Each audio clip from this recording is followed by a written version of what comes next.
ஒரு ஆண் மகன் நார்மலா இருந்தா எதையெல்லாம் செய்யணுமோ அதையெல்லாம் செய்யாமல் இருக்கக்கூடிய தர்மங்கள் அதுல இருக்கு.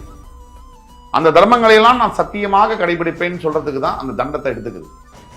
இனிமே அவங்களோட அந்த குடும்பத்துக்கும் இவருக்குமான உறவு எப்படி முடிஞ்சுது. ஒரே ஒரு சம்பவத்துக்கு மட்டும் அவருடைய உறவு இருக்கும்.